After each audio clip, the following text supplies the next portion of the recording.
सुभद्रा योजन 25 लाख महिला एकाउंट को जाइछि टंका। प्रत्येक एकाउंट को 5,000 टंका लेखाएं पठाई सारी राज्य सरकार। गत सेप्टेम्बर 17 तारिख में प्रधानमंत्री नरेंद्र मोदी निजे ओडिशा आसिबा सहित राज्य सरकार को जुगान्तकारी योजना सुभद्रार शुभारंभ करथिले। तेबे सुभद्रा योजन जतिकी महिला आवेदन करथिले समस्त को टंका मिली नाही। पर्यायक्रमे एकाउंट को टंका जीवा नहीं पूर्व घोषणा करथिले उपमुख्यमंत्री प्रभाती परिडा। वर्तमान सुधा एही योजन प्राय 92 लाख ऊर्ध्व महिला आवेदन कर सारे, किंतु एबे सुधा 25 लाख एकाउंट को ही टंका जाइछि। तेबे बाकी एकाउंट को केबे टंका आसीबो से नहीं महिला माने द्वंद्वरे रहिछन। तेबे एहारी मध्यरे सुभद्रा योजना को नहीं बड़ घोषणा करिसेंती मुख्यमंत्री मोहन चरण माझी। सुभद्रा योजन टंका पाई नथिबा महिला पाइबे प्रथम किस्ती। एहाकु नहीं बुधवार बड़ घोषणा करिसेंती मुख्यमंत्री मोहन चरण माझी। किछि दिन मध्यरे आउ किछि एकाउंट को जीवो सुभद्रा टंका। जो माने आवेदन करिसेंती से माने पाइबे टंका। मुख्यमंत्री मोहन चरण माझी कहिसेंती जे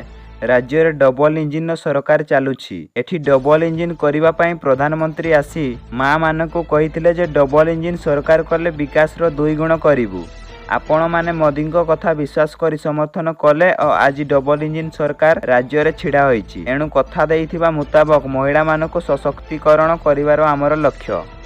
मोहन चरण माझी कहिसेंती गत 17 तारिख दिन ओडिशा आसी सुभद्रा योजनार शुभारंभ करिसेंती प्रधानमंत्री नरेंद्र मोदी। प्रथम दिन 25 लाख महिला को प्रथम किस्ती प्रदान करा जाइछि।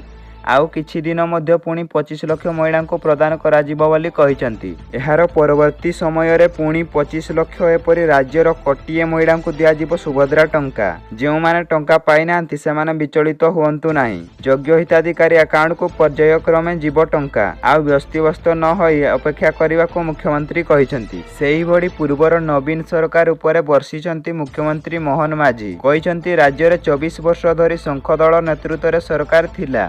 नवीन पटनायक नेतृत्व नेउथिले और शासन करुथिले। नवीन बाबू 24 वर्षर शासन राज्य को विकास बदल रे ध्वंस करिदेले। सभा मंच रे सीएम और अधिकारी नेतृत्व नै भाषण देइथिले। मोहन माझी कहिसेंती जे ओडिया जदि कष्ट पाइब सरकार निश्चित परिवर्तन करिवो। एणु आपण माने सरकार परिवर्तन कले।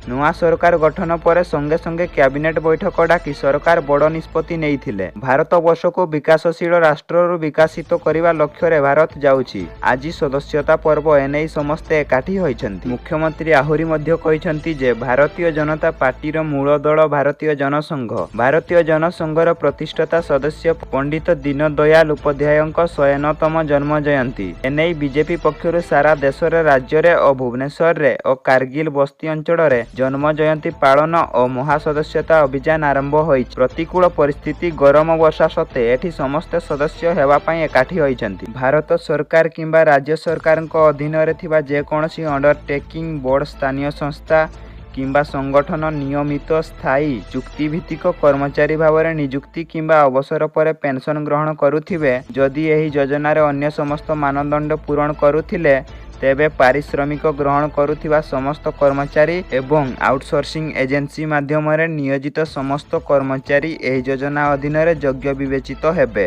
जदि आवेदनकारी परिवार जलसेचित जमीर परिमाण 5 एकरु अधिक और अणजलसेचित जमीर परिमाण 10 एकरु अधिक होइथिबो सेमाने सुभद्रा टंका पाई परिबे नाही। सेही बड़ी ट्रैक्टर मिनी ट्रक छोट वाणिज्यिक यान एवं अन्य समाज हालुका सामग्री यान व्यतीत 4 चकिया गाड़ी थिले सुभद्रा टंका पाई परिबे नाही। जदि न्यूज टी आपण मानकु भलो लागि थाए तेबे गोटे लाइक कमेंट शेयर करबा को केबे भूलिबेनी।